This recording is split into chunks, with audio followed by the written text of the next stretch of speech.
Hello, चुप रहो। और एक बार फोन किया ना तो मैं तुम्हारा। किसका फोन है काका? खबरदार, एक बार भी वैदेही के बारे में कुछ कहा ना। बड़ा इज्जतदार होने का नाटक करते हो तुम लोग। इज्जतदार लोग घर के अंदर लड़कीबाजी नहीं करते। तुम्हारा बेटा दोस्ती के नाम पर रंगरलियां मनाता रहेगा और हम लोग चुपचाप बैठे तमाशा देखते रहेंगे। न जाने कैसी चरित्रहीन लड़की को अपने घर में बना दी हुई है। बेशर्मी करो तुम और चुप रहे हम। अब हम चुप नहीं रहेंगे।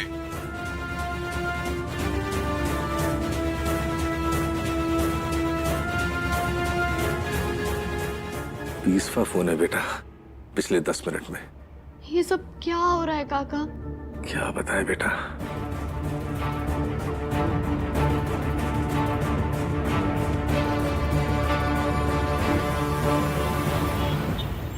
तुझे श्वेता से शादी नहीं करनी, मत कर। तुझे वैदेही पसंद है तो वैदेही से शादी कर ले।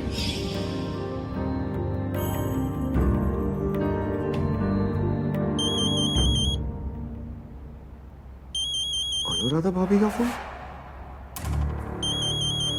जरूर वैदेही के बारे में बात करनी होगी। हाँ भाभी, वैदेही ठीक है ना? माधव भैया, हवेली पे भीड़ जमा हो गई है और सब लोग बहुत गुस्से में हैं। आप प्लीज जल्दी हवेली आ जाइए। क्या भाभी, आप चिंता मत करिए, मैं बस अभी आ रहा हूँ। जी। चल बेटा। नहीं चलेगा, नहीं चलेगा, नहीं चलेगा, नहीं चलेगा, नहीं चलेगी बेहूदगी, बिल्कुल नहीं चलेगी ये बेहूदगी। बहुत बुरी बात है, बहुत बुरी बात है, नहीं चलेगी। सिर्फ नाम के बड़े होते हैं ये लोग, काम तक कितने घटिया करते हैं। सुना था बड़े बड़े घरों में अक्सर बड़ी गंदगी होती है, लेकिन इस हद तक नीच हरकतें होती हैं ये तो कभी सोचा भी नहीं था। सही कहा आपने, हर समाज के कुछ नियम होते हैं।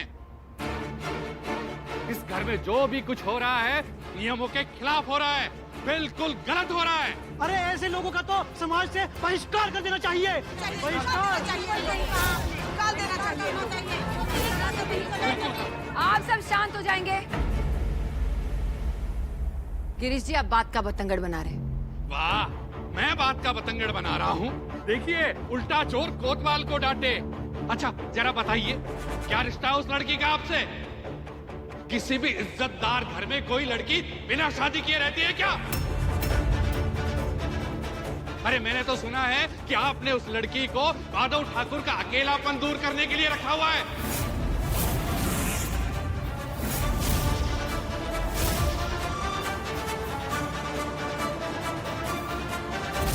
गिरीश जी, अपनी जबान पर लगाम दीजिए। आप शांत हो जाइए, मैं बात कर रही हूँ। देखिए, मैं अपने मरे हुए माँ बाप की कसम खा के कहती हूँ कि वैदेही पवित्र है। मुझे उसके ऊपर पूरा भरोसा है। हमें विश्वास नहीं है आपकी बातों का। आप वैदेही को बुलाइए, हम उसके मुंह से सुनना चाहते हैं उसके रिश्तों की सच्चाई के बारे में। बुलाइए वैदेही को, कहाँ छुपी है वो? बुलाओ उसे, बुलाओ। कहाँ छुपी बैठी है? बुलाओ, कहाँ छुपी बैठी है वो? जानना चाहते हैं। बुलाइए उसे, बुलाइए, बुलाइए, बुलाइए, हम उससे जानना चाहते हैं। ठीक है, शांत हो जाइए। अगर आप लोग ये चाहते हो तो यही सही। मैं अभी वैदेही को बुलाती हूँ, जो सवाल करने उससे कर लीजिए। अभी दूध का दूध और पानी का पानी हो जाएगा और आप सबको पता चल जाएगा कि उसने कुछ गलत नहीं किया है। वैदेही,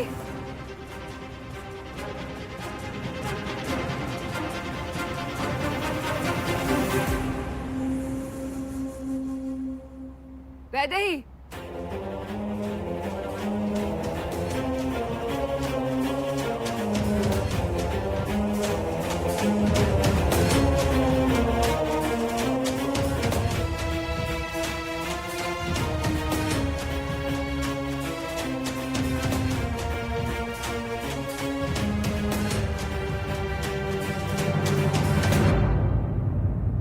वैदेही, मुझे तुझ पर पूरा भरोसा है।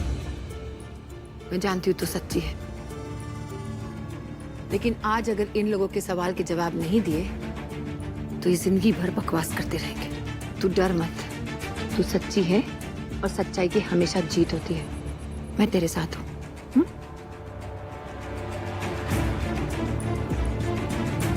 वैदेही आपके सामने खड़ी है, जिसको जो पूछना है पूछ लीजिए। बोलो वैदेही, सच्चाई क्या है? हम सब जानना चाहते हैं तुम्हारी सच्चाई।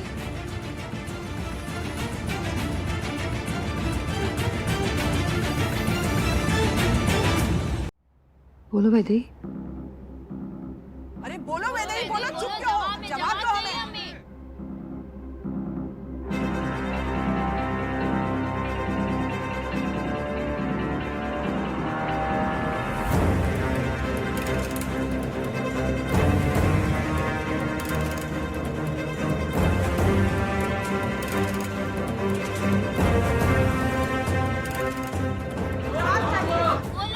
बोलो जल्दी, जल्दी बोलो, सच क्या है? सच क्या है? बताना पड़ेगा तुमको ये। हमें सच जानना है, क्या सच है तुम्हारा? माँ ये सब क्या है?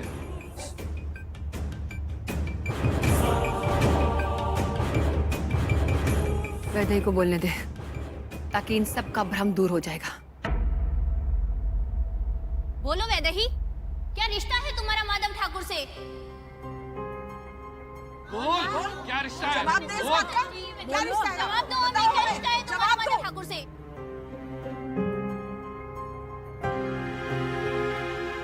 आप लोग मेरा यकीन कीजिए, मैं दादी की कसम खाती हूँ।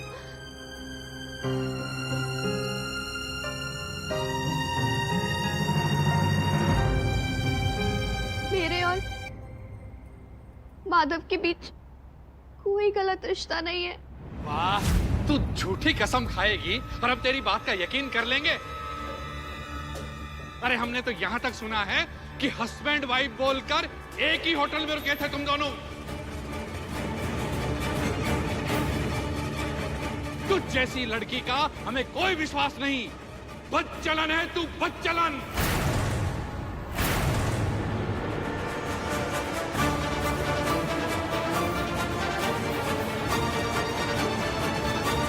चरित्रहीन है, चरित्रहीन। तुम्हारी हिम्मत कैसी हुई वैदेही के बारे में ऐसी बात करने की? छोड़ इसे।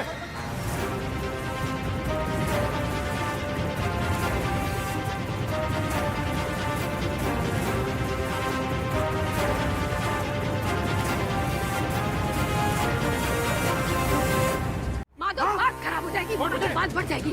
माधव छोड़ दे, तुझे मेरी कसम है। माधव छोड़, माधव छोड़ दे। माधव, ये क्या बदतमीजी? चोर कोतवाल को डांटे। लड़ाई पे उतर आते हैं। चुप हो जाओ सब लोग, शांत हो जाइए। ये मेरा घर है। यहाँ के पवित्र वातावरण को अपने अपवित्र विचार से गंदा मत कीजिए। खबरदार, जो मेरे बेटे माधव और वैदेही के खिलाफ कुछ भी बोला तो मुझसे बुरा कोई नहीं होगा। निकल जाओ सब लोग यहाँ से। अरे धमकी दे लो या जो भी कर लो, हमें तुम्हारी धमकी से कोई फर्क नहीं पड़ने वाला। जवान लड़का लड़की अकेले रात बिताते हैं और घर वाले इनकी इन हरकतों पर पर्दा डालते हैं। छी छी छी छी। अरे ऐसे कुकर्मों के लिए तो तुम्हें समाज से माफी भी नहीं मिलेगी। चुप नहीं बैठेंगे हम सब। बिल्कुल नहीं चलेगी। कोई नहीं कर सकता हमारे साथ। बिल्कुल नहीं चलेगी। चुप हो जाओ। आखिरी बार बोल रही हूँ, एक शब्द और नहीं।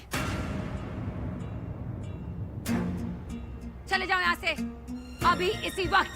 चलो चलो चलो चलो। बैठने वाले नहीं हैं हम लोग। ये बदसलूकी नहीं चलेगी। यहाँ के बड़े लोग नहीं चलेगी।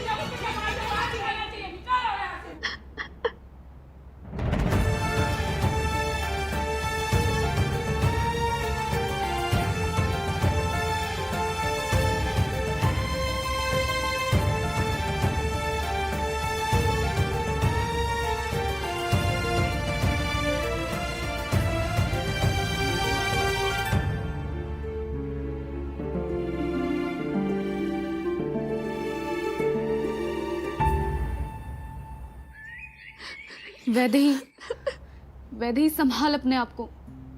कैसे संभालूं भाभी? वो लोग कैसी कैसी बातें कर रहे थे मेरे बारे में, कैसा नाम दे रहे थे मेरे और माधव के रिश्ते को।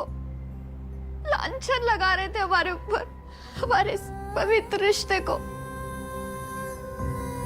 पता नहीं क्या क्या नाम दे रहे थे, हमारे परिवार के बारे में कैसी कैसी बातें कर रहे थे, और मुझे बदचलन, चरित्रहीन, न जाने क्या क्या।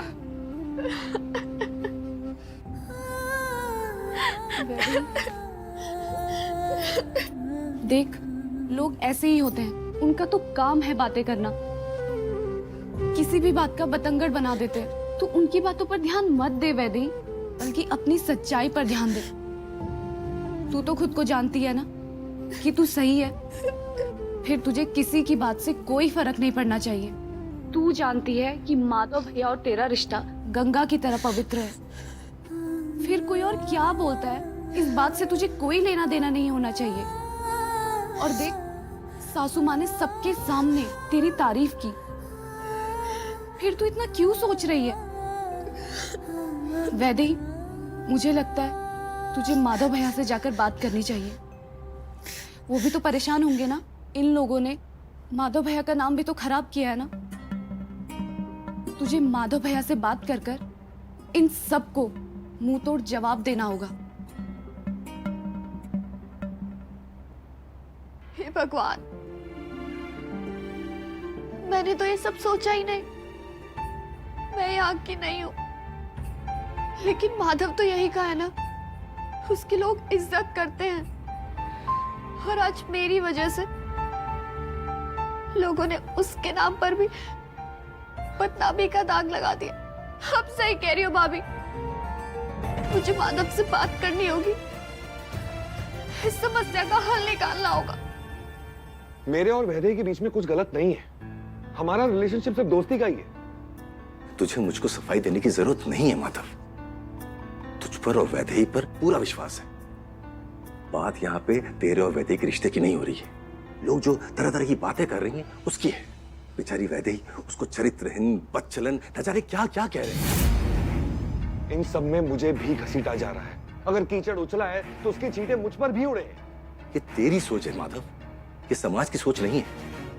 हमारे समाज में एक आदमी की गलती को नजरअंदाज किया जाता है, लेकिन एक औरत की गलती को नहीं।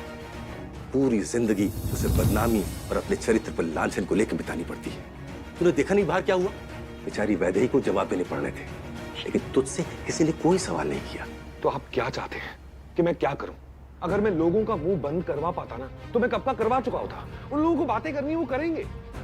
एक चीज तो है जो तू कर सकता है। क्या? तू वैदेही से शादी कर ले बेटा। वैदेही से शादी? इसके अलावा और कोई रास्ता नहीं माधव, तू उससे शादी कर ले, वरना उसकी जिंदगी बर्बाद हो जाएगी। ऐसी बातें छुपाए नहीं छुपती माधव, शहर में, गांव में, हर जगह ये बात फैल जाएगी, और फिर वैदेही से शादी करने के लिए कोई राजी नहीं होगा। उसकी पूरी जिंदगी उजड़ जाएगी। जिंदगी भर अपने दामन पर ये दाग लेकर उसे जीना पड़ेगा। ये आप क्या कह रहे हैं? मैं वैदेही से शादी नहीं कर सकता। मैं उसे प्यार नहीं करता हूँ। मेरे दिल में उसको लेके ये फीलिंग्स नहीं है। सिर्फ लोग बातें बना रहे हैं, इसकी वजह से मैं शादी कर लूं वैदेही से? ये नहीं हो सकता। और आपको क्या लगता है, जब हम मुश्किलों में फंसे हुए थे, जो 2 रातें बिताई मैंने उसके साथ, तो मुझे मजा आ रहा था क्या? वो मेरी मजबूरी थी, मुझे 2 रातें बितानी पड़ी। मेरा बस चलता तो एक कमरे में वैदेही के साथ 2 मिनट तक नहीं बिताता।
श्वेता, इतनी ज्यादा बेइज्जती होने के बाद अगर कोई अच्छी घर की लड़की होती ना तो कब का ये घर छोड़कर चली जाती। यू एब्सोल्युटली राइट रानी, मतलब सही कह रही हो तुम। अगर इतना ही होता ना तो इस घर को बदनामी से वो बचा लेती, चली जाती अपनी दादी के पास।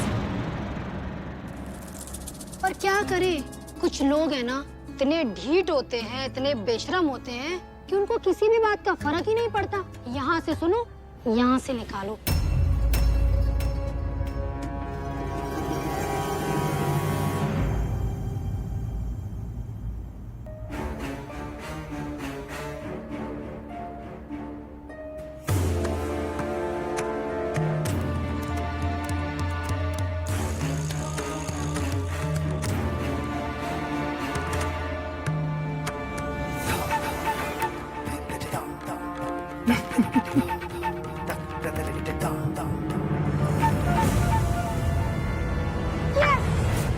तू अगर उससे प्यार नहीं करता है, उसे घर से जाने क्यों नहीं दिया?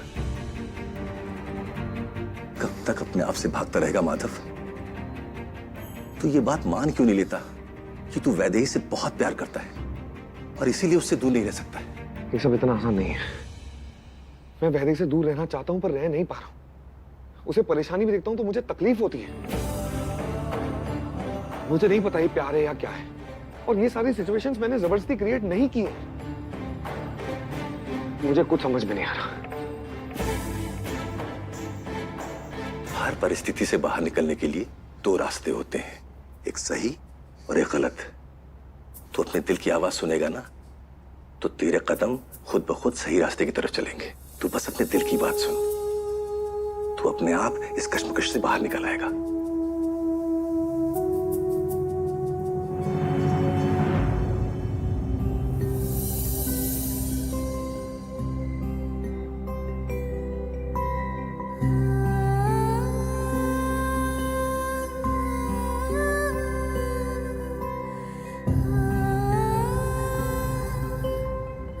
मैं वैदेही से शादी नहीं कर सकता। मैं उससे प्यार नहीं करता हूँ। मेरे दिल में उसको लेके ये फीलिंग्स नहीं है।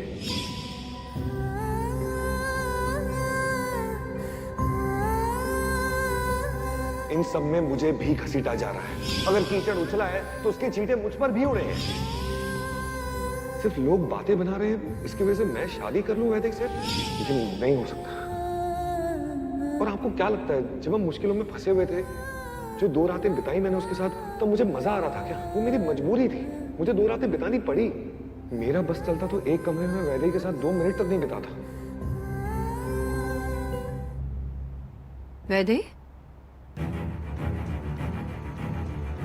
ये क्या कर रही हो तुम? कहाँ जा रही हो?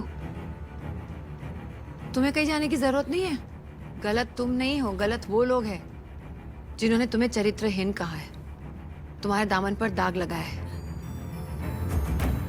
अगर तुम ऐसे चली गई तो अपने दामन पे लगा हुआ बदनामी का दाग कभी नहीं मिटा पाओगी। परिस्थिति का सामना करना चाहिए, परिस्थिति से डर के भागना मत सीखो। तुम ही उन सब का मुंह बंद कर सकती हो, तुम ही इस गंदगी को साफ कर सकती हो लोगों के मन से। मैं जानती हूँ ये सब कुछ करना आसान नहीं है, बहुत कठिन है। तुम यहाँ रुकोगी तो उंगलियां माधव पर भी उठेगी, लेकिन माधव की बदनामी के डर से तुम उन लोगों को अपने पे हावी नहीं होने दे सकती। तुम्हें लड़ना होगा अपनी सच्चाई के लिए। माधव की बदनामी के डर से तुम ये लड़ाई को छोड़कर नहीं जा सकती वैदेही।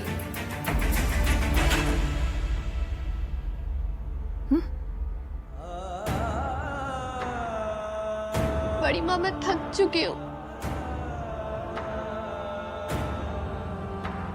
मैं नहीं लड़ सकती और।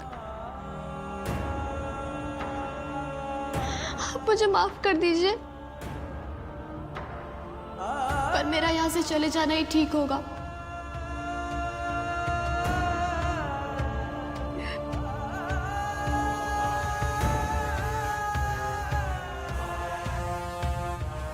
वैदेही,